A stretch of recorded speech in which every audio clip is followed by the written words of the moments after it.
I moved to Millbrook 3 years ago with nothing but a duffel bag, a used sedan that barely made it over the mountain pass, and a desperate need to disappear from my old life. The town seemed perfect for that.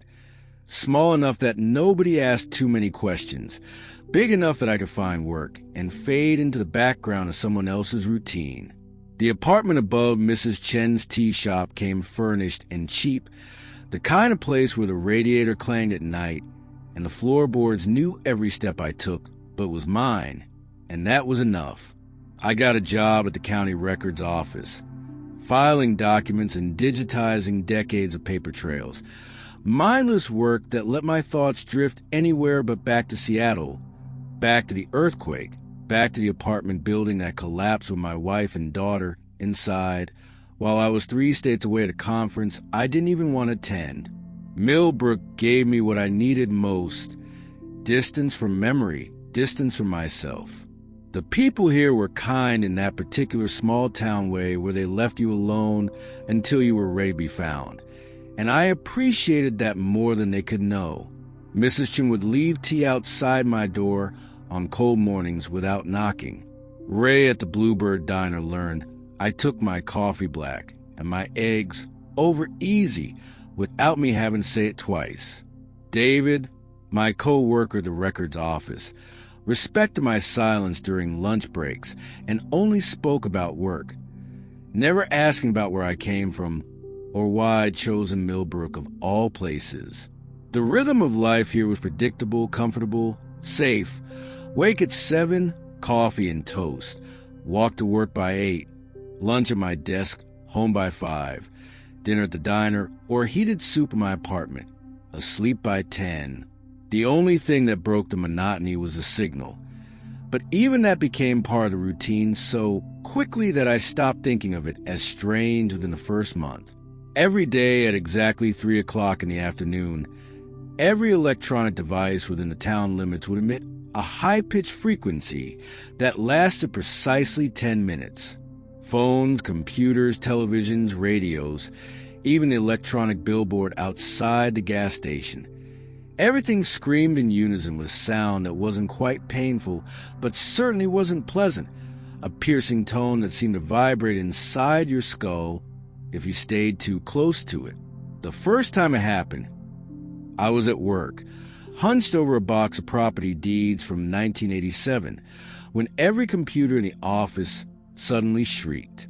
I jumped so hard I knocked the box onto the floor, paper scattering everywhere, and looked around wildly expecting alarms, expecting emergency, expecting something catastrophic. David barely glanced up from his desk. 3 o'clock, he said simply, then stood and walked to the break room. I followed, confused, and found him putting on a jacket. We go downstairs, he explained, seeing my expression, away from the devices. It's just a test. Happens every day. You'll get used to it. The records office occupied the second floor of the municipal building, and we descended to the ground floor where several other employees had already gathered in a windowless conference room, talking quietly among themselves as if this were the most natural thing in the world. I could still hear the frequency through the walls, muffled but present, a reminder that something unusual was occurring. 10 minutes later, exactly at 3:10, the sound stopped. Everyone filed back upstairs without comment, and work resumed as if nothing had happened. Over the next few days, I learned the pattern. At 2:55, shops would flip their signs to back at 3:15. Teachers would dismiss students to designated interior rooms away from classroom computers. The bank would lock its doors, and anyone caught outside would hurry to the nearest building. By 3 o'clock, Millbrook became a ghost town for 10 minutes, every resident tucked away, every device screaming into the empty streets. The official explanation, according to the pamphlet I found in my welcome packet from the town hall, was a telecommunications infrastructure test related to the emergency broadcast system, necessary due to Millbrook's unique position in a valley that created signal interference. It seemed reasonable enough, even if the daily frequency was excessive. I asked Mrs. Chun about it one evening when I paid rent. She was arranging tea tins on a shelf, her movements precise and practiced, and she didn't turn around when she answered. "Been happening since before I moved here," she said. 40 years, I think, maybe longer. You learn to plan around it. Not so bad. That became the standard response whenever I mentioned anyone. It's not so bad. You get used to it. Been that way forever. And they were right. Within a month, I did get used to it. I'd wrap up whatever I was doing by 2:55, find an interior space, wait out the 10 minutes, and continue with my day. It became as automatic as brushing my teeth or locking my door, just another rhythm in Millbrook's predictable pulse. Sometimes I'd use those 10 minutes to stretch, to rest my eyes, to let my mind wander to safe memories. My mother's garden, college classes, the coffee shop where I'd written my master's thesis a lifetime ago. Never Seattle, never the before. The signal marked time here, 3 o'clock every day, a dividing line between morning tasks and afternoon duties, reliable as sunrise. 3 years passed this way. 3 years of filing papers and eating meatloaf at the diner, and walking the same streets where everyone knew my face but not my story. 3 years of the signal training me like Pavlov's dog, conditioning me to seek shelter without question, to accept the bizarre as mundane. I should have kept accepting it. I should have maintained that comfortable ignorance. But 3 years of safety made me complacent, made me forget that curiosity is what separates survivors from victims, made me believe that Millbrook stranges began and ended with a frequency test. Last Tuesday, I decided to take a personal day and go hiking. The weather had finally broken after 2 weeks of rain, and the trails and the hills east of town would be perfect. Muddy enough to feel like an adventure, clear enough to be safe. I packed a lunch, filled a water bottle, grabbed my phone and earbuds, and headed out around noon. The trailhead started at the end of Mockingbird Road, where the pavement gave up and became dirt, where the last houses thinned out and the forest took over. I'd hiked these trails a dozen times before, always careful to be back by 2:30, but today felt different. Felt like maybe I could push a little further, see what was beyond the ridge I'd always turned back from. The forest was beautiful in that post-rain way where everything looked scrubbed clean and the air smelled like earth and pine. I put in my earbuds, started a podcast about something forgettable, and walked. The trail climbed steadily, switchbacking up the hillside, and I fell into that mindless rhythm where your legs do the work and your brain floats somewhere else entirely. I thought about nothing important. Whether I should repaint my apartment, if Ray would have pot roast on Special Thursday, how the records office needed better coffee. Small thoughts for a small life, exactly what I'd come to Millbrook to find. I reached the ridge around 2:30 and decided to push just a little further, just to see what was on the other side, just because the day was so perfect and I felt more like myself than I had in months. The trail continued down the far side into a valley I'd never explored, thick with old growth trees that filtered the sunlight into something green and ancient. My phone buzzed in my pocket once, twice, 3 times in quick succession, but I ignored it, assuming it was just spam calls or maybe David wondering about some file at the office.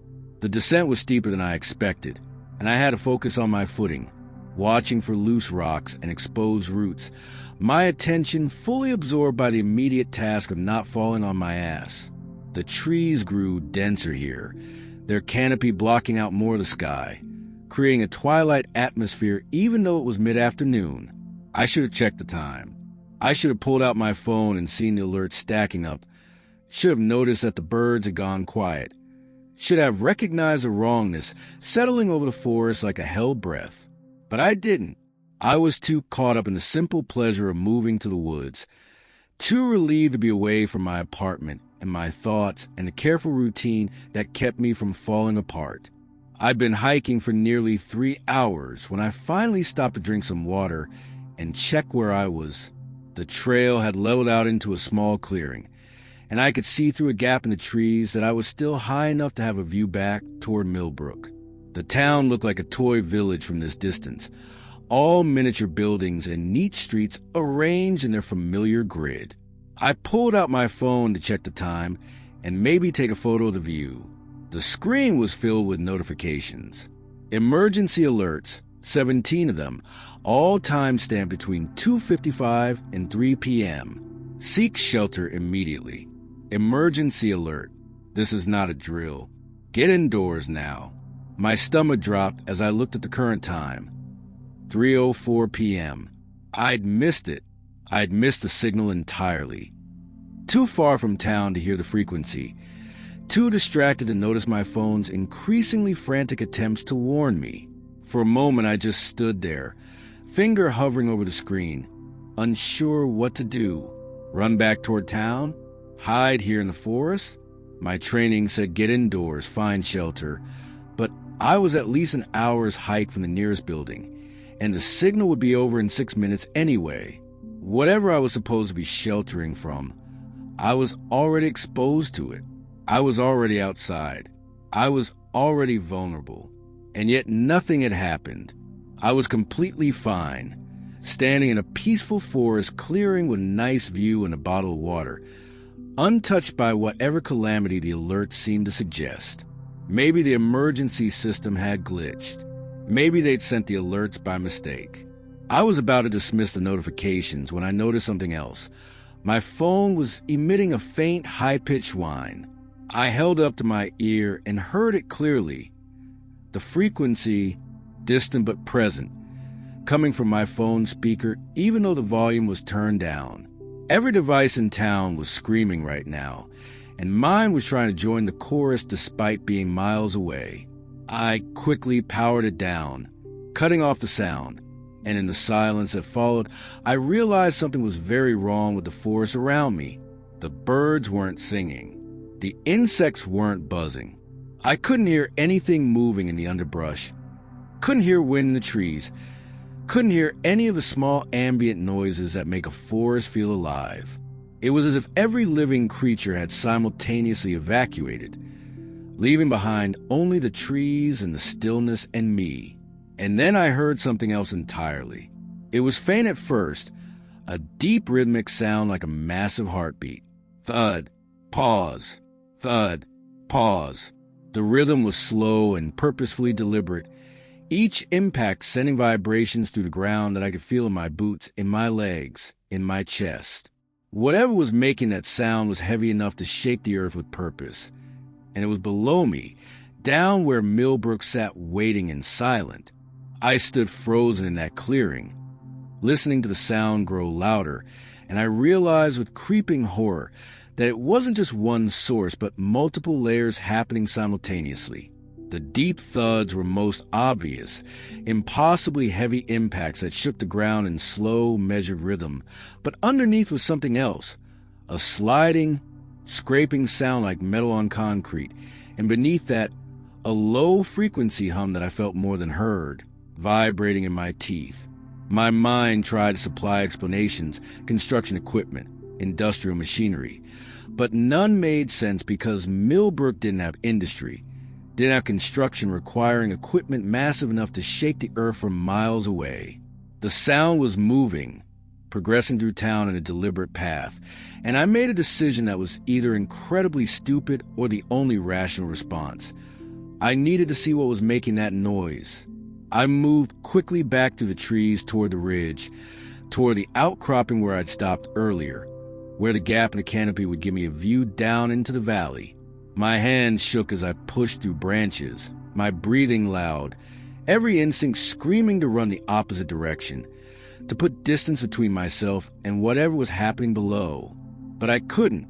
3 years of accepting the bizarre without question had ended the moment I had missed that signal, and now I needed to know what everyone in Millbrook was really hiding from.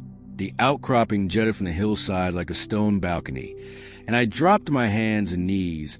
As I approached, some primal part of my brain insisting I stay low, stay hidden. I crawled to the edge and looked down at my town. Millbrook was completely deserted. I'd seen it quiet before during the signal, but viewing it from this height, the wrongness hit me differently. Every street empty, every car parked, every building dark and lifeless like a movie set waiting for actors who would never arrive. Main Street cut to the center like a pale scar, and I could see the white church steeple, the elementary school with still playground equipment, the clustered shops around the town square, where I'd lived my small, careful life. Nothing moved, nothing lived, and then something did. It emerged from between buildings on the western edge of town, near where the forest began reclaiming streets, and my brain stuttered trying to process what I was seeing. It was massive, easily 3 stories tall, maybe more, and moved with fluid grace that something that large had no right to possess. The shape was wrong in ways I couldn't articulate, segmented like an insect, but also flowing like liquid that had forgotten how to behave. It was dark, not quite black, but a color that seemed to absorb light, and my eyes kept sliding off it, refusing to focus, as if my visual cortex was protecting itself from information it couldn't safely process. The creature, and I had to call it something, had to give a name even if the name made no sense, moved down Main Street with terrible purpose. Each movement corresponded with the thudding I'd heard, and I could see it wasn't walking so much as flowing forward in deliberate pulses, parts of its bulk touching down and pushing off in a rhythm both alien and hypnotic. It passed the hardware store, Ray's diner, the bank, and at each location would pause just for a moment, as if checking something, confirming something, making sure everything was as it should be. I pressed myself flat against the rock, my heart hammering so hard I could feel it in my throat, and watched the impossible thing navigate my familiar streets. It stopped at the intersection near the pharmacy, and I saw something extend from its bulk, an appendage or sensor, or something I had no words for, and touched the pavement. The gesture was almost delicate, almost gentle, completely at odds with the creature's massive size. Then it moved on, continuing down Main Street toward the town square. The frequency was still going, I realized. I couldn't hear it from this distance, but I knew every device in town was still screaming that high-pitched tone. And now I understood what it really was. It wasn't a warning for us. It was a signal for the creature, a guide, a beacon. The thing was following the frequency, using it to navigate, to maintain its route, to know where to go and what to check. My mind raced through implications I didn't want to accept. This happened every day. Every single day at 3 o'clock. This thing came through town while we all hid inside, while we all pretended everything was normal, while we all accepted the bizarre's routine. How long had this been going on? The pamphlet said 40 years. 40 years of this creature walking through Millbrook every afternoon, and somehow everyone had just accepted it, normalized it, built their lives around it. The creature reached the town square and stopped completely. It settled in the center, near the gazebo where the farmer's market happened on Saturdays, where I bought fresh tomatoes and listened to someone's daughter play violin, where normal life happened in a town that was apparently anything but normal. The bulk of it seemed to compress, to consolidate, and for a long moment it remained absolutely still. I held my breath, terrified that even from this distance it might somehow sense me, might turn its attention to the hills and find the one idiot who'd stayed outside. The frequency intensified. I couldn't hear it, but I could feel it, a pressure in the air, a vibration that seemed to emanate from the town itself. The creature responded, parts of it extending outward like it was testing the air, sampling something, confirming something. This went on for 30 seconds. It felt like hours. And then, exactly at 3:10, everything changed. The frequency cut off. I knew it had stopped even though I couldn't hear it, because the pressure in the air disappeared, because the creature's posture changed, because somehow the quality of silence shifted from tense to released. The creature moved immediately. It didn't retreat slowly or cautiously. It turned with shocking speed, the whole massive bulk of it pivoting in a movement that should have been impossible for something so large, and it faced west toward the far side of town, toward the forest. For one terrible moment, I was certain it was looking at me, that whatever senses it possessed had locked onto my position on the ridge, that I was about to learn exactly why everyone in Millbrook obeyed the 3 o'clock protocol without question. My entire body locked up, frozen between the urge to run and the certainty that movement would make things worse. The creature's attention, and I was absolutely sure it had attention, had awareness, had intention, swept across the hills like a searchlight, and I felt it pass over me with an almost physical sensation, like standing in a beam of radiation I couldn't see. Then it moved, not toward me but away, flowing back down Main Street the way it had come, moving faster now, covering ground with long gliding motions that seemed to compress distance. It passed the bank, the diner, the hardware store, all the familiar landmarks of my careful life. And within a minute it had reached the western edge of town where the buildings gave way to forest. It didn't stop or slow. It flowed directly into tree line and disappeared, swallowed by shadows and distance, leaving Millbrook exactly as it found it. Empty, silent, preserved. I stayed on that ridge, pressed flat against stone, for long minutes after it vanished. My entire body was shaking, adrenaline making my hands tremble and my breath come in short gasps. I just watched something impossible, something that shouldn't exist, something that everyone in town apparently knew about and accepted as normal. Slowly, gradually, Millbrook began to wake up. Lights came on in buildings. First one, then another, then whole blocks lighting up like someone was flipping switches in sequence.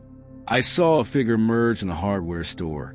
Mr. Patterson, I thought, though at this distance I couldn't be sure, and prop opened the door. A car drove down Main Street at a completely normal speed, stopping at the stop sign near the church, continuing on like nothing unusual had just occurred. The elementary school's playground began filling with children, their distant shouts and laughter carrying up the hillside, sounds of normal life resuming in a town that was anything but normal. I pushed myself up on shaking legs and backed away from the edge, my mind racing through explanations that all fell apart under the weight of what I'd witnessed. This wasn't a hallucination. This wasn't some kind of mass delusion or experimental technology or anything that fit into the framework of reality I'd been operating under. This was something else entirely, something that everyone in Millbrook knew about and had collectively agreed to never discuss, never acknowledge, never question. I made my way back to the trail on legs that didn't feel entirely solid, my thoughts spinning in circles that led nowhere useful. How long had this been happening? Who else knew? Did everyone know? Was I the only person in 3 years who'd been stupid enough to stay outside during the signal?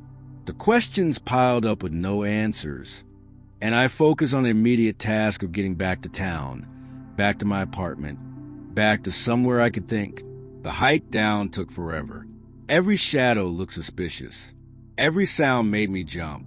The forest that seemed so peaceful a few hours ago now felt hostile, threatening, full of things I couldn't see and didn't understand. By the time I reached Mockingbird Road, it was nearly 4 o'clock, and the street looked exactly as it always did, normal, suburban, safe. Mrs. Patterson was watering her garden, wearing the same floral print dress she wore every Tuesday. 2 teenagers walked past me heading home from school, arguing about some video game. Someone's golden retriever barked at a squirrel. Everything was so aggressively normal that for a moment I wondered if I'd imagined the whole thing, if maybe I'd fallen and hit my head on the trail and hallucinated the entire experience. But my phone was still powered off in my pocket, and when I turned it on, the emergency alerts were still there. 17 messages telling me to seek shelter immediately. Proof that something had happened even if no one wanted to acknowledge what. I walked back to my apartment in a daze, nodding automatically to people I passed, unable to reconcile what I'd seen with the mundane reality around me. Everything looked normal. Mr. Henderson sweeping his porch, the mail carrier making rounds, a mother with a stroller. I climbed the stairs of my apartment and got inside, but the space felt different now. Smaller, less like a refuge and more like a cage. I'd spent 3 years hiding from my past, And now I realized I've been hiding in a different way, accepting strangeness without question. Mrs. Chung was in the hallway when I came back down for mail. She was arranging flowers in a vase near the entrance, white lilies that filled the space with sweet scent. She looked up as I approached, and something in her expression made me stop. Recognition. She knew. "You went hiking," she said. Not a question. "Yes, I managed." Lost track of time. Mrs. Chen's hand stilled on the flowers. "The trails are beautiful this time of year," she said quietly, "but dangerous. Easy to get lost. Easy to see things that confuse you." She wasn't talking about the trail. "Mrs. Chun, what... Sometimes we see things we don't understand," she interrupted gently.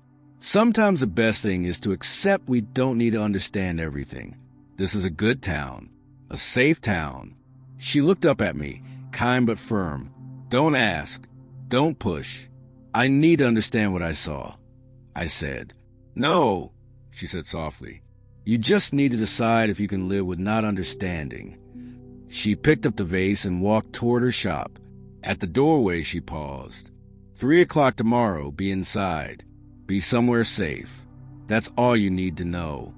Then she disappeared, leaving me with more questions and the certainty that everyone in Millbrook was keeping a secret I'd stumbled into. That night, I couldn't sleep.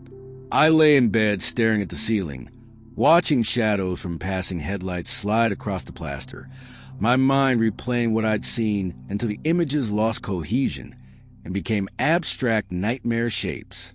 Every time I closed my eyes, I saw the thing moving through Millbrook streets, massive and wrong and purposeful. And the worst part wasn't the creature itself, but the certainty that everyone knew about it. Everyone. Mrs. Chen's careful warning, David's quick dismissal that first day, Ray's practiced normalcy. They all knew, had always known, and had chosen to accept it as the price of living here. Around 3 a.m, I gave up on sleep and opened my laptop, determined to find something that would explain what was happening. I started with Millbrook's official website, clicking through pages about local government and community events, all relentlessly cheerful and aggressively normal. The About Millbrook section mentioned the town was founded in 1952, which struck me as odd. Most towns in this region dated back to the 1800s. I dug deeper, searching for historical records, old newspaper archives, anything that might explain when the signal started and why. The Millbrook Chronicle had digitized archives going back to 1955, and I spent hours scrolling through yellowed pages of mundane small-town news. Bake sales, football scores, town council meetings about zoning. Nothing unusual until October 1984, where I found a small article buried on page 6. Town implements new emergency alert system. The article was brief, explaining that starting November 1st, Millbrook will begin daily testing of a new telecommunications emergency broadcast system at 3 p.m., and residents were advised to remain indoors during the 10-minute test.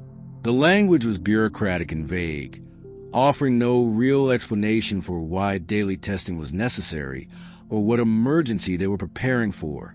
I searched for follow-up articles, for complaints from residents, for any indication that people questioned this bizarre protocol. Nothing. The next week's paper mentioned the Halloween parade. The week after covered a library fundraiser. It was as if the entire town had shrugged and accepted that hiding from a frequency test every afternoon was reasonable. I kept searching, going back further, looking for anything unusual before the signal started. June 1984. Town Council approves infrastructure upgrades. August 1984. Construction begins on underground utility expansion. September 1984. Mayor announces completion of safety initiative. The articles were maddeningly vague, never specify what infrastructure was being upgraded or what safety initiative had been implemented. I was about to give up when I found something in the real estate listings from July 1984. 3 full pages of houses for sale, far more than normal for a town this size, all listed as motivated seller or price to move quickly. People had left. A lot of people had left right before the signal started. And I'd bet they left because they knew what was coming. Dawn was breaking when I finally closed my laptop, exhausted but determined to find answers. I showered, dressed, and headed to work early, hoping David might be more forthcoming if I caught him before the office got busy. The records office was empty when I arrived at 7:30, and I made coffee, rehearsing what I'd say. I'd be calm, rational, non-confrontational. I'd simply ask him to explain what I'd seen, appeal to his decency, make him understand I deserved to know what was happening in the town where I'd chosen to build my life. David arrived at 8, looking surprised to see me already at my desk. "You're here early," he said, hanging up his jacket and avoiding my eyes. "Couldn't sleep?" I replied, keeping my tone casual. "David, I need to ask you something." He froze, his hand still on his jacket, and I saw his shoulders tense. "I was hiking yesterday on the East Ridge. I lost track of time, and I was outside during the signal." The silence that followed was profound. David turned slowly, and his face had gone pale, his expression hovering somewhere between fear and resignation. "You were outside," he repeated, not a question. "Yes, and I saw He interrupted sharply, then immediately softened his tone. "Please don't. Don't tell me what you saw. Don't ask me to explain it. Just don't." He sat down at his desk heavily, rubbing his face with both hands. "You need to drop this. You need to forget whatever you think you saw and just go back to living your life." "I can't forget it, David. That thing was..." I said, "Don't." He stood abruptly, his chair rolling backward. His hands were shaking, and he looked genuinely terrified. "You have no idea what you're asking me to do. No idea what happens to people who ask too many questions, who can't just leave well enough alone." I stood too, keeping the desk between us. "What happens to them? David? Where did they go?" "Away," he said quietly. "They left town, or they stopped asking questions. Those are the only two options." He grabbed his jacket and headed for the door. "I'm taking a sick day. You should too. Go home. Think about whether you really want to know the truth, because once you know, you can't unknow it, and that changes everything." He left, and I stood alone in the office, my heart pounding. The fear in David's eyes had been real, visceral, and it told me more than his words had. Whatever was happening in Millbrook, it was serious enough that people were genuinely afraid to discuss it. I left the office and walked to the public library, a brick building 2 blocks from Main Street that smelled like old paper and furniture polish. The main floor was bright and modern, but I remembered seeing stairs leading to a basement level during my first visit 3 years ago. If there were older records, physical archives that hadn't been digitized, they'd be down there. The librarian at the front desk was Mr. Hutchins, an elderly man with wire-rimmed glasses who'd always been friendly when I checked out books. "Good morning," I said, approaching the desk. "I'm doing some research on Millbrook's history. Are the older archives accessible?" His smile didn't quite reach his eyes. "What kind of research?" "Just curious about the town's founding, early development, that sort of thing." I kept my voice light, curious but not urgent. "The basement archives are mostly newspaper microfilm and old property records," he said carefully. "Nothing too exciting. What specifically are you looking for?" I could feel him studying me, assessing something, and I realized David had probably already called him, or Mrs. Chun had, or someone had. Word traveled fast in small towns. "I found some references to infrastructure project in the 80s. I said. "I was curious about what they built." Mr. Hutchins removed his glasses and cleaned them slowly with a cloth from his pocket. When he put them back on, his expression had hardened slightly. "The basement is closed for renovation," he said flatly. "Has been for a few weeks. Shouldn't take too long to finish up." It was a lie. I'd been here 2 weeks ago, and there had been no renovation signs, no closed areas. When do you expect it to reopen? Hard to say. These things take time. He turned to his computer, clearly ending the conversation. If you'd like, I can recommend some books about local history that might interest you. I thanked him and left, my frustration mounting. Every avenue I tried led to a dead end. Every person I asked shut down or deflected.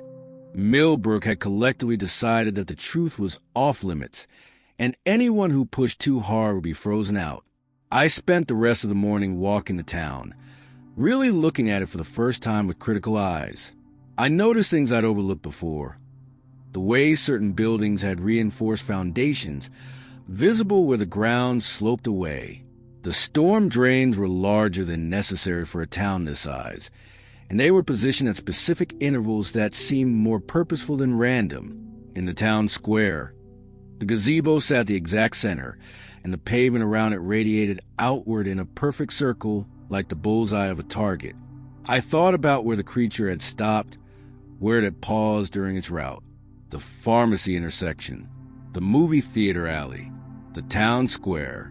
I pulled out my phone and opened a Maps app, marking each location I remembered. When I connected them, they formed a rough circle around the center town, with the town square at its heart.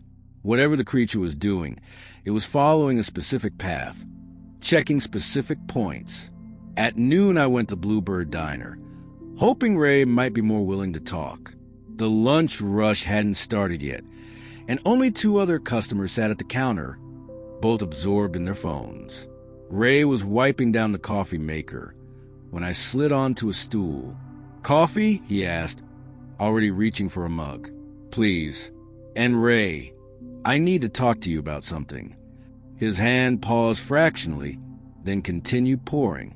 "Sounds serious." "I was outside yesterday during the signal," I said quietly. "I saw what everyone's been hiding." Ray set down the coffee pot carefully and looked at me, really looked at me, his weathered face unreadable. "And what do you think you saw?" "Something massive moving through town. Something that everyone knows about, but nobody talks about." He was quiet for a long moment, then leaned forward, lowering his voice. "You should let this go. Whatever you think you saw, whatever questions you have, they're not worth the trouble they'll bring." "What trouble, Ray? What happens to people who ask questions?" He glanced toward the kitchen, then back at me. "You remember the Hendricks family? Moved here about 15 years ago. Stayed maybe 6 months. Nice people. Had a daughter in elementary school. Tom Hendricks was like you. Curious, couldn't just accept things. Started poking around, asking questions, demanding answers. What happened to them?" "They left," Ray said simply. "Middle of the night. Didn't tell anyone they were going. Just packed up and disappeared. Their house went on the market a week later. Sold to someone from out of town who knew not to ask questions." "You're saying they were forced out." "I'm saying they made a choice. Same choice you're going to have to make."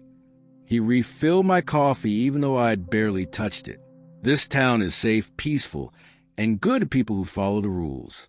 That's worth something. Maybe it's worth everything. Even if the rules don't make sense." "Especially then," Ray said quietly. "Look, I've lived here 32 years. I've raised kids here, built a business here, buried my wife here. Millbrook has been good to me, and part of that goodness comes from understanding that some things are better left alone. You want my advice? Go home.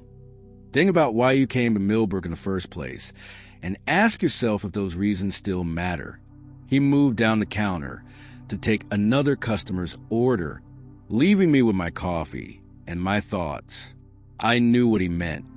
I'd come here running from grief, looking for a place where I could disappear into routine and let the pain dull to something manageable. Millbrook had given me that. 3 years of quiet, predictable safety. Was I really willing to throw that away? Because I couldn't leave one mystery unsolved? I pulled out my phone and scrolled through the photos I'd tried to take from the ridge. Most were corrupted, showing nothing but static and distortion, but one had partially processed.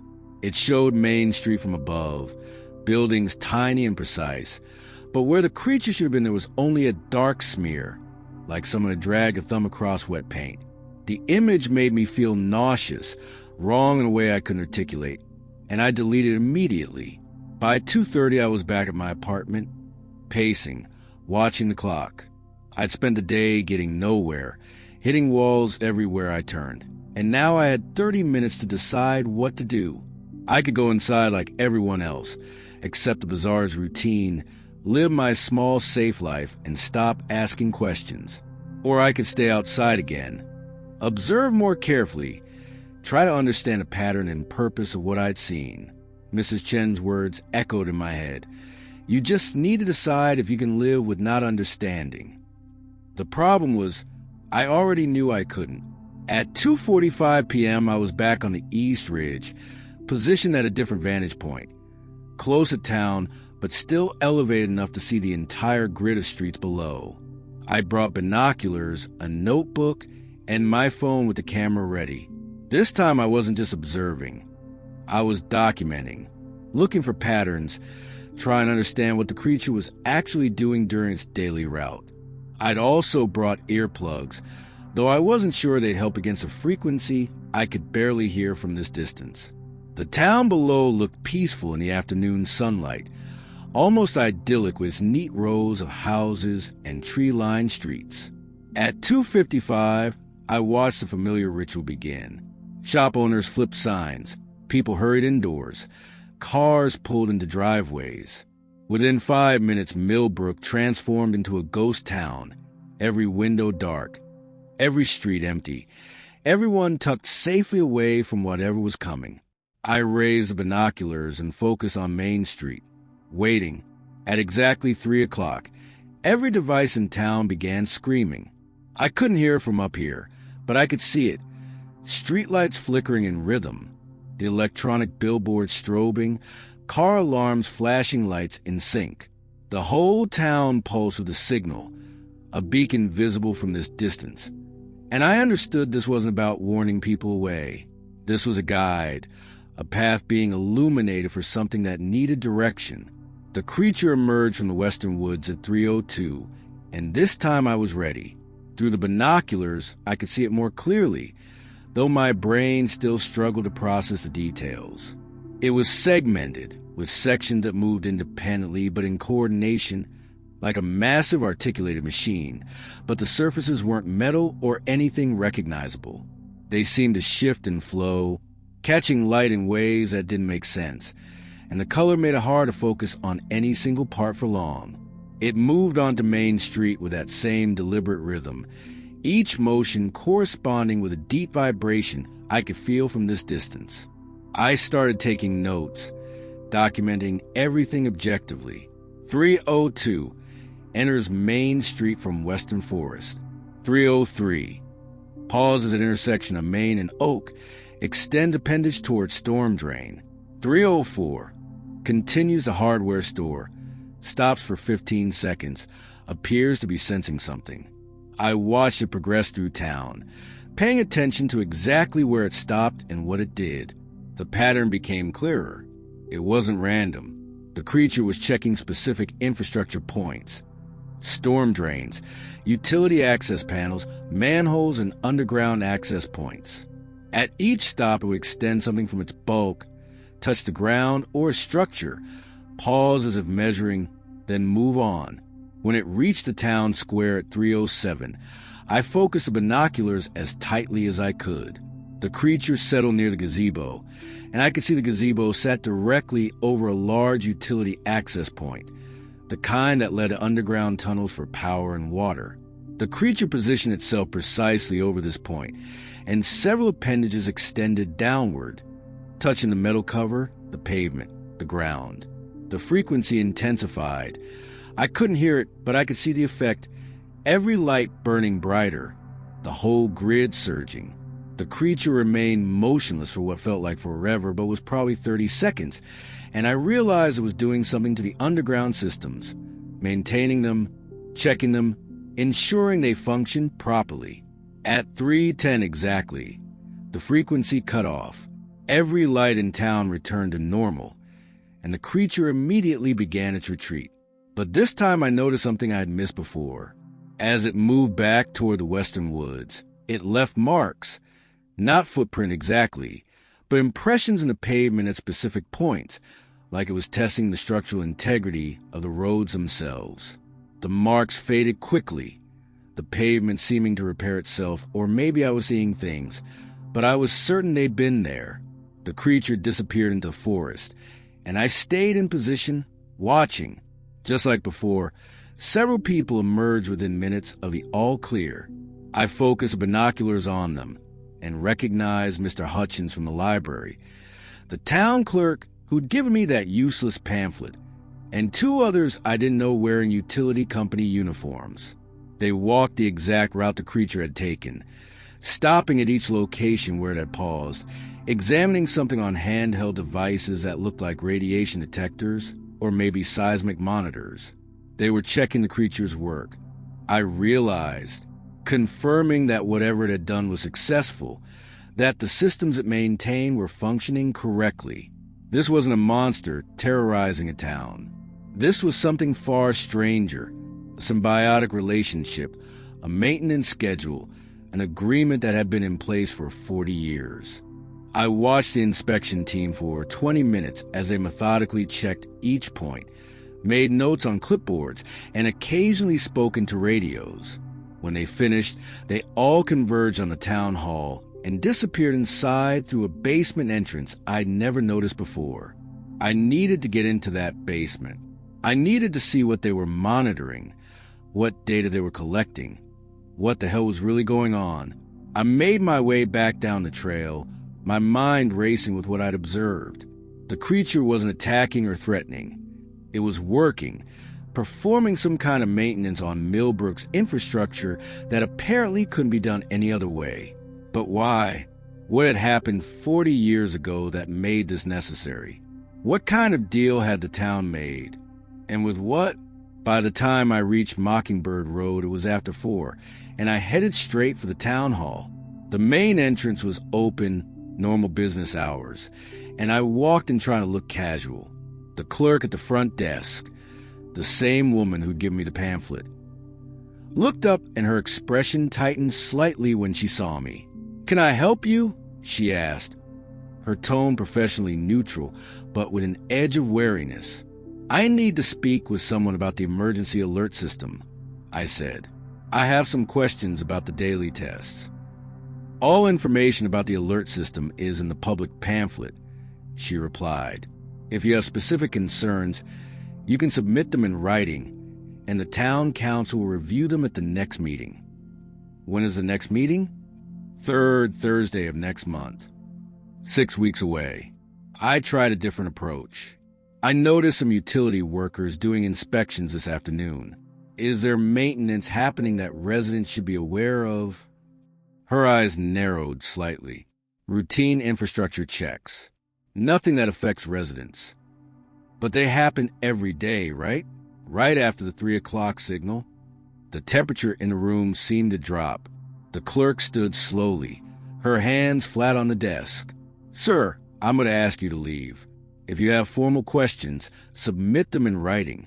Otherwise, there's nothing more I can tell you. I just want to understand. Please leave now." Her voice was firm, and I saw her hand move toward the phone. I left before she could call security or the police or whoever dealt with people who asked too many questions in Millbrook. Outside, I stood on the town hall steps, frustrated and angry. Every door I tried led to a wall. Every person I asked shut me down. The truth was right here, happening every single day at 3 o'clock, and everyone pretended it was normal. I walked back to my apartment, trying to figure out my next move. I couldn't access the basement during the day. Too many people, too much security. But at night, maybe, if I could find a way in through that entrance I'd seen the inspection team use. It was risky, probably illegal, definitely stupid, but I was past the point of playing by Millbrook's unspoken rules. Mrs. Chen was in the hallway again when I got home, and this time she didn't pretend to be busy with something else. She was waiting for me. "You were on the ridge again today," she said. Not a question. How did she know? Was someone watching me? Yes. And you're planning something foolish. I met her eyes. I'm planning to find out the truth. She sighed, a sound full of weariness and something like sympathy. Come have tea, please. 5 minutes of your time. And then if you still want to do something stupid, at least you'll do it with a full stomach. I followed her down to her shop, a small space filled with jars of loose tea and the warm smell of herbs. She locked the door behind us, flipped the sign to close, and gestured for me to sit at a small table near the window. She prepared tea in silence, the ritual precise and meditative, and I waited, watching her move through the familiar motions. When she finally sat across from me, 2 cups of jasmine tea steaming between us, she looked older than I'd ever seen her, tired in a way that went deeper than physical exhaustion. "What do you know about Millbrook's founding?" she asked. "Founded in 1952. That's unusual for this region." "Do you know why it was founded? What was here before?" I shook my head. "There was a mining operation," she said quietly. "Copper and silver, very deep mines, very profitable. In 1951, there was a collapse. Not just a cave-in. The whole network of tunnels failed, caused a massive subsidence event that created a crater half a mile wide. 37 miners died. The company abandoned the site, said it was too unstable to recover the bodies or salvage the equipment." She sipped her tea. "A year later, geologists came to study the crater. They found something unusual in the collapsed tunnels. Some kind of geological formation that shouldn't exist. Something that was stabilizing the ground despite the catastrophic damage. They didn't understand it, couldn't explain it, but they knew it was keeping the entire area from further collapse." "The creature," I said. "They found the creature. They found something living in the deep places," Mrs. Chen confirmed. "Something old, something that had been there long before the mines, probably for thousands of years. The mining operation had damaged its habitat, I suppose you'd call it, destroyed part of whatever it was doing down there. But instead of leaving or dying, it adapted. It started actively maintaining the structural integrity of the area, keeping the ground stable, preventing further collapse. And someone decided to build a town on top of it. The government decided," she said. "Federal program, Cold War era. They needed places to resettle certain populations, and this site was available cheap. They built Millbrook knowing what was underneath, made an arrangement with the creature. We maintain the surface infrastructure in ways it can't, and it maintains the underground stability in ways we can't. The daily signal is how we coordinate. It follows the route we've designated, checks the points we've marked, ensures everything is functioning properly. In exchange, we leave it alone, and we keep people away during its maintenance schedule." I sat back, trying to process this. "That's insane. You're telling me this entire town exists because of a deal with some underground creature that no one will acknowledge exists." "We acknowledge it," Mrs. Chen said firmly. "Everyone who's lived here long enough knows. We just don't discuss it because discussion leads to questions. Questions lead to outsiders getting interested, and outsiders getting interested leads to problems. There have been attempts over the years. Researchers who wanted to study it, military who wanted to control it, corporations who wanted to exploit it. Every time, the creature withdrew its support, and we got sinkholes, structural failures, gas line ruptures. People died, so we learned to keep it quiet, keep it simple, keep it working. The Hendricks family. Among others, Tom Hendricks decided he needed to expose the truth, started making noise, contacted news outlets and university researchers. Within a week, we had 3 major sinkholes open up. One of them swallowed half a house. The creature was warning us. Fix this or I stop maintaining your town. So Tom and his family were encouraged very strongly to leave, and they did. Encouraged how? Mrs. Chun looked at me steadily. However necessary. This isn't about controlling information for power or profit. This is about survival. Millbrook exists on a knife edge, balance between human engineering and something we don't fully understand. That balance requires trust, requires routine, requires everyone following the same rules. She finished her tea. You want the truth? There it is. Now you have to decide what you do with it. I sat in Mrs. Chen's tea shop for a long time after she finished talking, my cup empty, the afternoon light fading outside. Everything she'd told me made horrible sense. The secrecy, the fear, the collective agreement to never discuss what happened at 3 o'clock. This was a conspiracy for power or profit. This was survival. Millbrook existed in precarious balance between human civilization and something ancient we'd accidentally disturbed. And that balance required absolute compliance from everyone who lived here. Why tell me this now?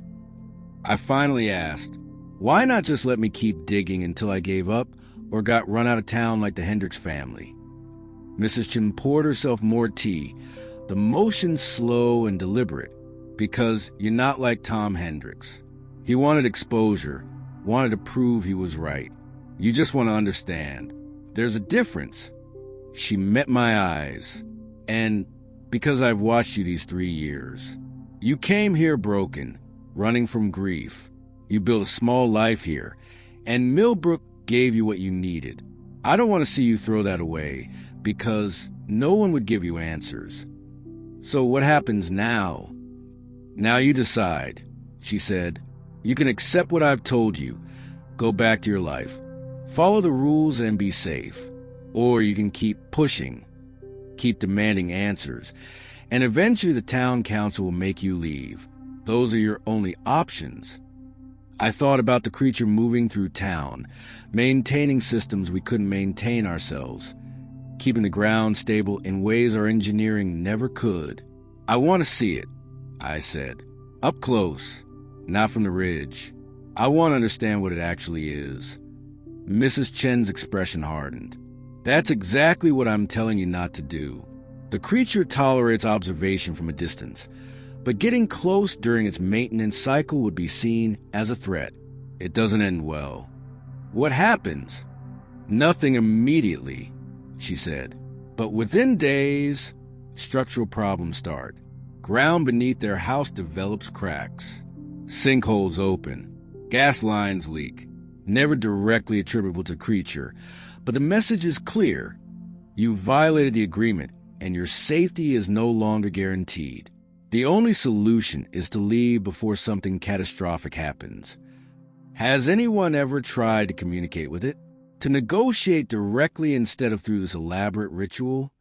Mrs. Chin shook her head. In the early days, yes. They brought scientists, linguists, people who specialize in animal behavior. Nothing worked. The creature doesn't communicate in any way we can understand, or doesn't want to. The signal system was developed through trial and error.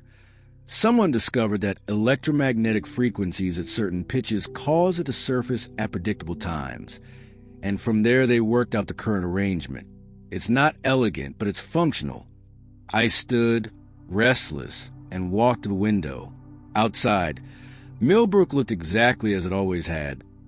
Quiet streets, people walking dogs, normal routines. But now I knew what lay beneath the fragile agreement that kept this normalcy intact.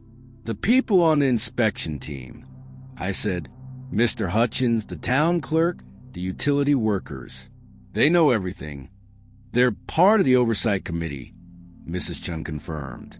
Volunteers who maintain the agreement, monitor the creature's behavior, handle issues that arise. Someone has to make sure the system keeps working. I want to join them. She stood abruptly. Absolutely not. That's not how this works. The committee doesn't recruit curious outsiders. They select people who've lived here for decades, who've proven their discretion. But you said I'm different from Tom Hendricks. You said I just want to understand, not expose. So let me understand properly. Let me see what the committee sees. If I'm going to keep this secret anyway, why not make me useful? Mrs. Chin studied me for a long moment, weighing options, calculating risks. Even if I want to help, I can't make that decision. The committee chair would have to approve it, and he's not inclined to trust people who've only been here 3 years. Who's the committee chair? Mr. Hutchins. Of course. The librarian who'd lied about basement renovations, who'd shut me down immediately. I'd have to convince him I was worth the risk, that I could be trusted with Millbrook's deepest secret. Can you at least get me a meeting with him? Mrs. Chin sighed. I can try, but if he says no, that's the end of it. You drop this completely. Go back to your normal life and never speak about this again. Can you accept that? I wanted to say yes immediately, but I thought about it honestly. Could I really go back to filing papers and eating breakfast at the diner and pretending I didn't know about the creature maintaining the ground beneath my feet? Could I live with that level of cognitive dissonance? The truth was, I didn't know, but I also knew I couldn't keep pushing blindly, couldn't keep making enemies of everyone in town. Yes, I said, if Mr. Hutchins says no, I'll drop it. I'll make a call, Mrs. Chin said. Go home. I'll let you know what he says. I left the tea shop as the sun was setting, sky painted orange and pink over the western hills. Walking back to my apartment, I noticed things I'd overlooked. The way certain buildings had slight lean, compensated by careful foundation work. The streets weren't quite level in places, subtle dips that suggested ongoing settlement. Millbrook was shifting beneath our feet, slowly, constantly, and without the creature's intervention, it would eventually tear itself apart. That night, I dreamed about the mines.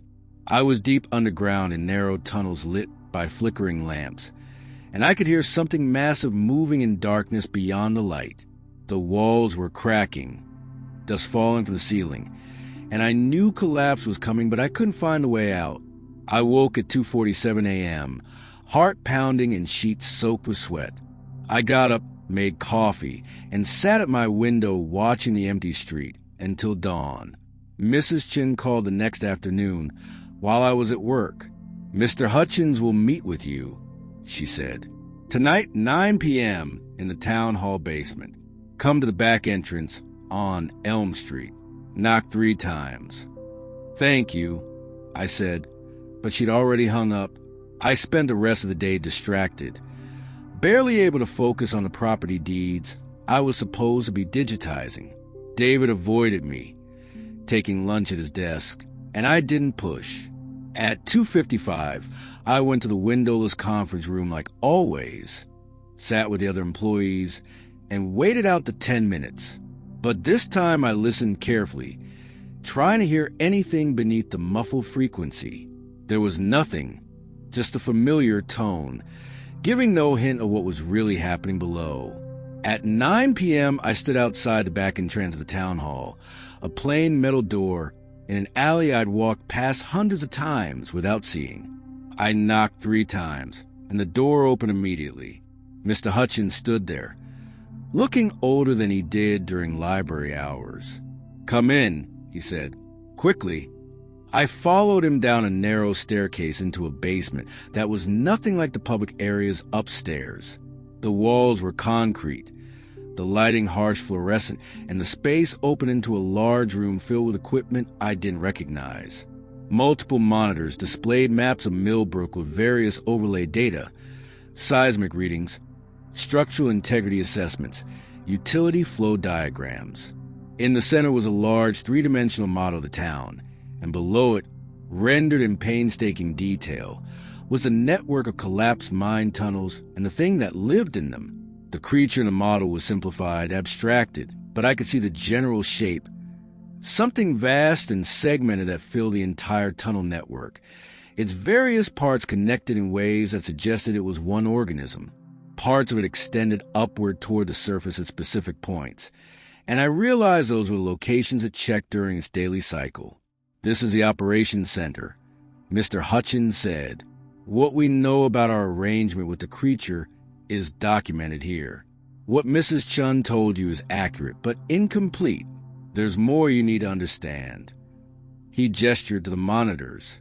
The creature isn't just maintaining infrastructure. It's maintaining geological stability across a 3-mile radius. Without it, Millbrook would have experienced catastrophic subsidence within months of the original mine collapse. The crater would have expanded, swallowed the entire valley. Instead, the creature stabilized the geology, holding the ground together through a process we still don't fully understand. He pulled up a series of graphs. These show seismic activity before and after the daily maintenance cycle. Every day at 3 p.m., the creature performs adjustments that prevent accumulated stress from causing earthquakes or sinkholes. It's constantly compensating for the damage the mining operation caused. Why? I asked, why does it help us? We don't know, Hutchins admitted. Maybe it's territorial, protecting its habitat even though we damaged it. Maybe it's something else.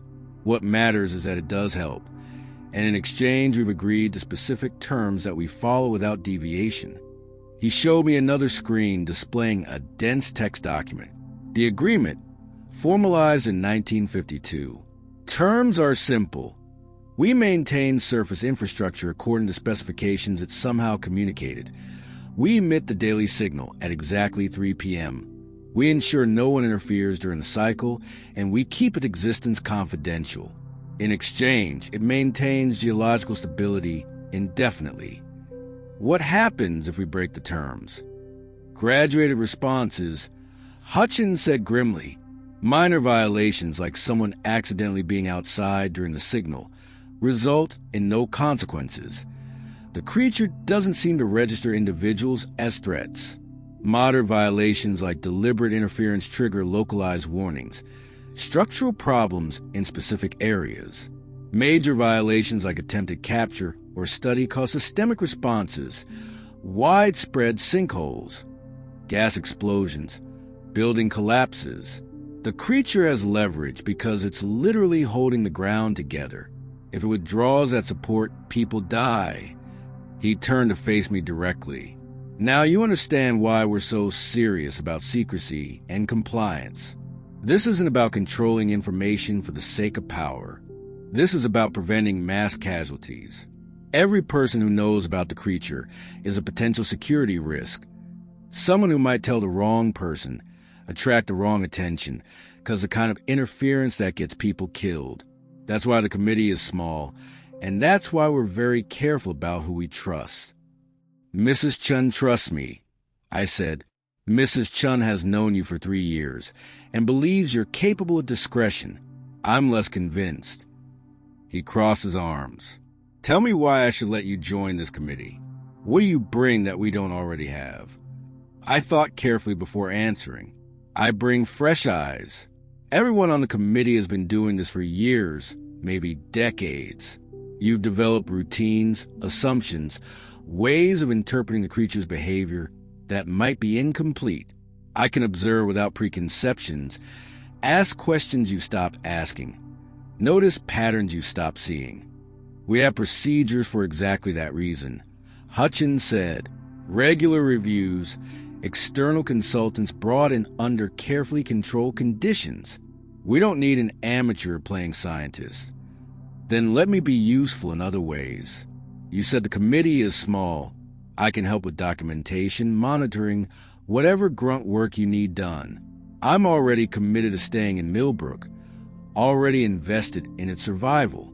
Let me contribute instead of being a liability you have to manage.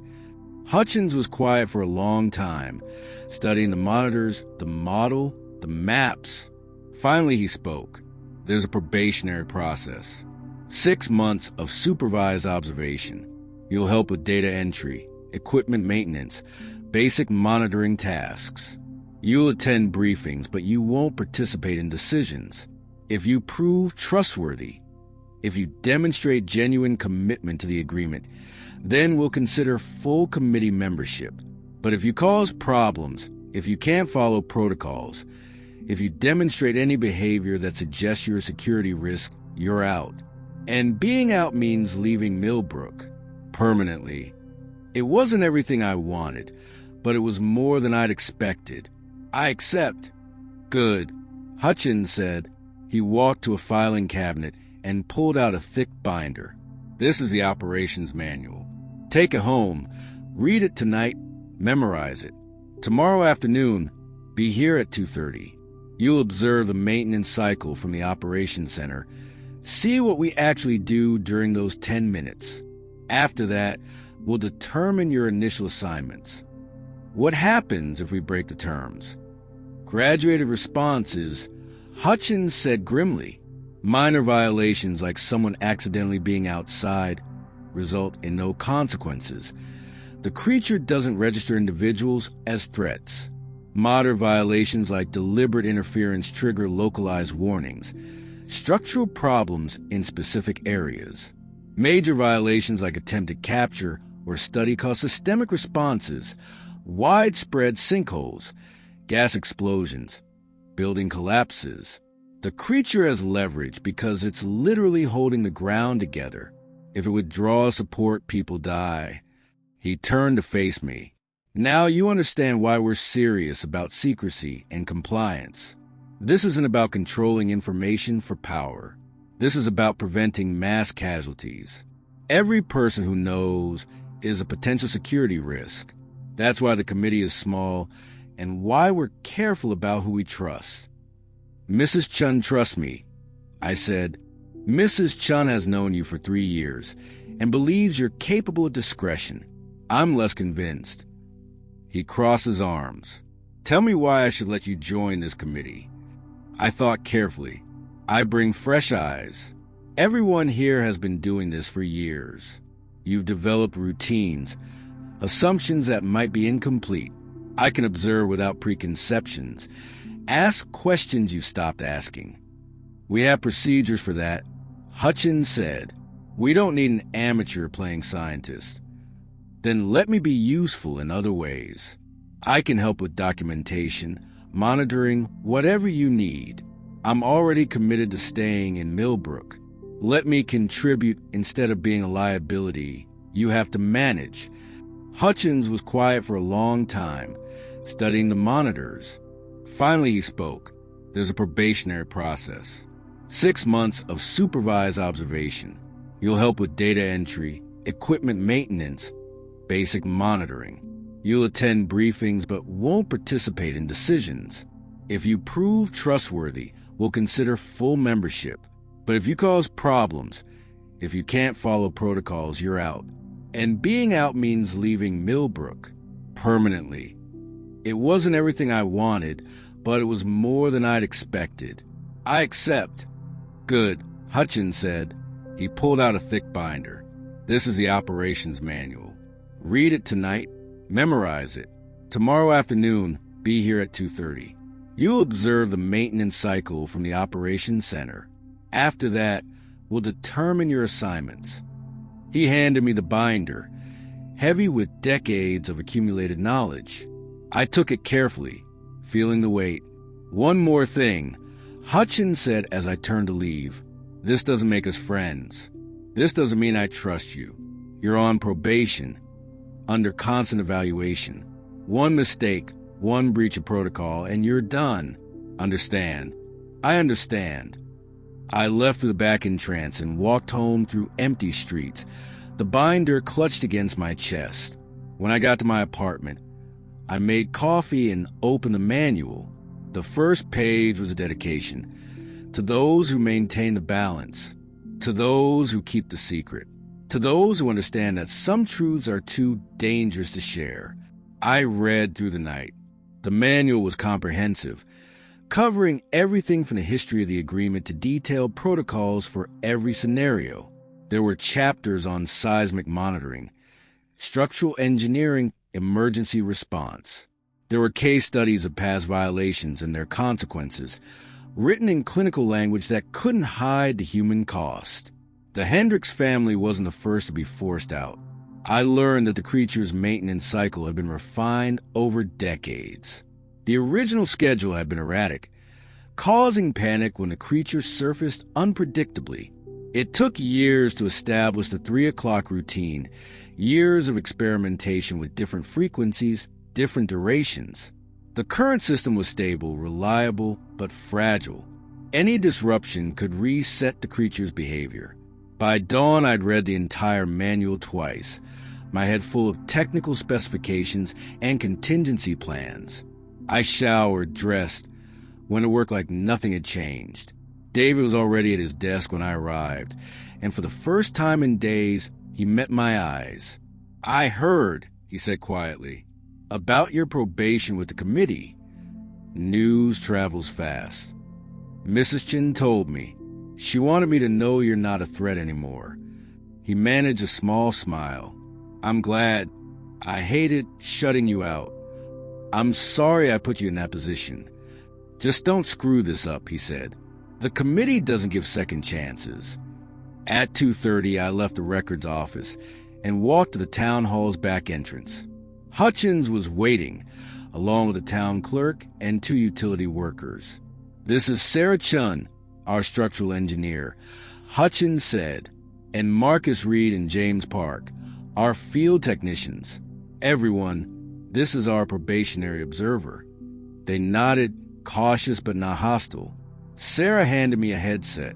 "You'll monitor communications during the cycle. Don't speak unless asked a direct question.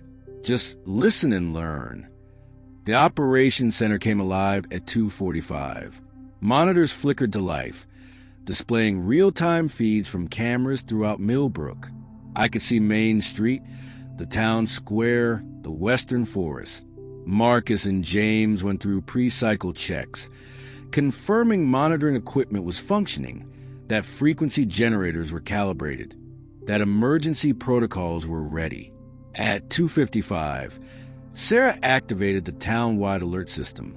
I watched on monitors as Millbrook evacuated. The familiar ritual now revealed in its full scope. Every street, every building cleared with practice efficiency. At exactly 3 o'clock, the frequency began. In the operations center, I could hear it clearly, a piercing tone that made my teeth ache. On the monitors, the town pulsed with electromagnetic energy. "Target emerging," Marcus said, watching a thermal imaging display. "Western sector on schedule." I saw it on the monitor, a massive heat signature moving from the forest toward Main Street. The image was distorted, but I could track its progress. Route Alpha confirmed. James said, "All checkpoints nominal." The creature moved through town exactly as I'd observed from the ridge, but now I understood what each pause meant. Sarah pulled up data feeds showing seismic activity, ground displacement, structural stress at each checkpoint. When the creature stopped, these readings changed, stress dissipating, pressure equalizing, the earth stabilizing in real time. "Town square," Marcus announced. "Primary maintenance sequence initiated." The graphs on Sarah's monitor went wild, showing massive energy transfers, ground movements measured in millimeters. The creature was doing in seconds what would take our equipment days, realigning geological forces, redistributing weight, ensuring Millbrook's foundations remain sound. "Cycle nominal," Sarah said, "all parameters within acceptable ranges." At 3:10, the frequency cut off. "Target retreating," Marcus confirmed. "Western sector return on schedule." The creature withdrew, and within seconds the inspection team was mobilizing. I watched on monitors as they emerged from the town hall, walked the maintenance route, confirmed everything was functioning as intended. "First cycle observation complete," Hutchins said, removing his headset. "Questions?" I had 1,000, but I settled on the most important. The thermal signature showed temperature fluctuations that don't match any known organism. What is it actually made of? "We don't know," Sarah answered. "Tissue samples are impossible to obtain without triggering aggressive responses. What we know is that it's biological. It consumes energy, maintains homeostasis, responds to stimuli." but its physiology is unlike anything else on Earth. Some theorize it evolved in deep geological layers. Others think it might be something else entirely. Does it age? Will it eventually die? Unknown, Hutchins said.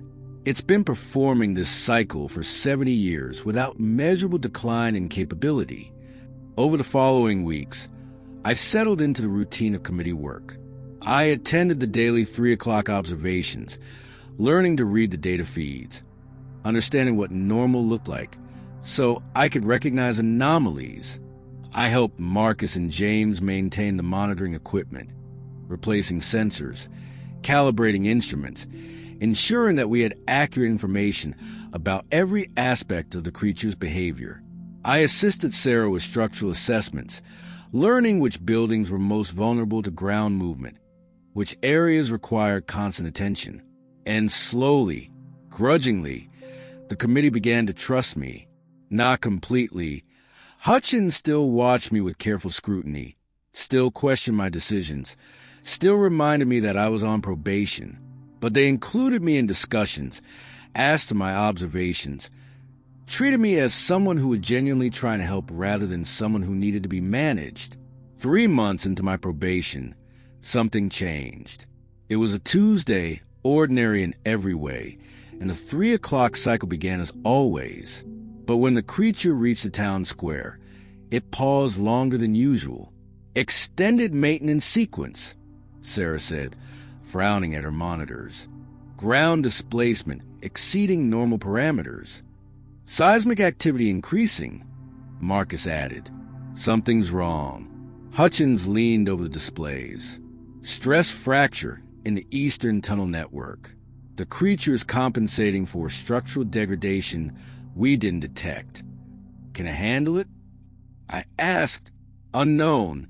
This level of adjustment is outside our normal range. We watched as the creature worked, the frequency intensifying beyond usual levels, the graph showing massive energy transfers. For 8 minutes it remained in the town square, longer than it had ever stayed in my observations, and I could feel the tension in the operations center rising. Cycle should have ended, James said, checking his watch. We're 2 minutes over. On the monitors, the creature finally moved, but its retreat was slower, more labor than I had ever seen. The thermal signature flickered, temperature readings fluctuating wildly. Is it injured? Sarah asked. Uncertain. Recommend extended monitoring and inspection. The creature disappeared into the western forest, and the inspection team deployed. I went with them this time, following Marcus and James as they checked each maintenance point. At the town square, the pavement showed stress marks I'd never seen before, deep impressions where the creature had anchored itself, fracture patterns radiating outward from its position. The Eastern Tunnel Network is collapsing, James said, reviewing seismic data on a handheld device. Natural degradation. Nothing we could have prevented. The creature just saved us from a catastrophic sinkhole that would have taken out half the business district. At what cost? Marcus asked quietly. Over the next week, the creature's behavior changed subtly. Its maintenance cycles took longer, its movements were less fluid, and the thermal signatures showed irregularities that worried Sarah. It's exhausted, she said during a committee meeting. Or damaged, or aging. Whatever it is, the Eastern Tunnel collapse stressed it beyond normal parameters. We need to determine if this is temporary or the beginning of a decline. And if it's declining, I asked, then we have a serious problem, Hutchins said. Our engineering can't replace what the creature does. If it fails, Millbrook fails. We have to evacuate the entire town, relocate everyone, abandon everything we built here. There has to be something we can do, I said, some way to help it recover, to support its maintenance efforts. We've been trying to answer that question for 70 years, Sarah replied. The creature doesn't respond to our attempts at assistance. It follows its routine, performs its function, and ignores everything else. We're partners in the most limited sense, We provide conditions it needs. It provides services we need, but there's no actual communication, no collaboration beyond that basic exchange. I thought about that over the following days, watching the creature struggle through its cycles, seeing the toll the Eastern Tunnel collapse had taken. And I realized something that the committee, with all their decades of experience and accumulated knowledge, had missed. They'd been treating the creature as a force of nature, something to be monitored and managed, but not truly understood. They'd stopped asking why it helped us, stopped trying to comprehend its motivations, stopped seeing it as anything more than a geological phenomenon that happened to be alive. But what if it was more than that? What if it had chosen to help us not because we'd made an agreement, but because it wanted to? What if the frequency wasn't just a signal, but a communication we'd never learned to truly hear? I spent my evenings reviewing the operations manual again, this time looking for things the committee hadn't documented because they seemed irrelevant. I found patterns in the creature's behavior that went beyond simple maintenance, preferences for certain routes, tendencies to linger at specific locations even when the monitoring data showed no technical need. I found notes from the early days about attempts at communication that had been abandoned not because they failed, but because the responses were too subtle to interpret. And I realized that Millbrook had survived for 70 years not because of an agreement, but because the creature chose every single day to keep choosing us. The question was, would it keep making that choice? And more importantly, was there anything we could do to deserve it?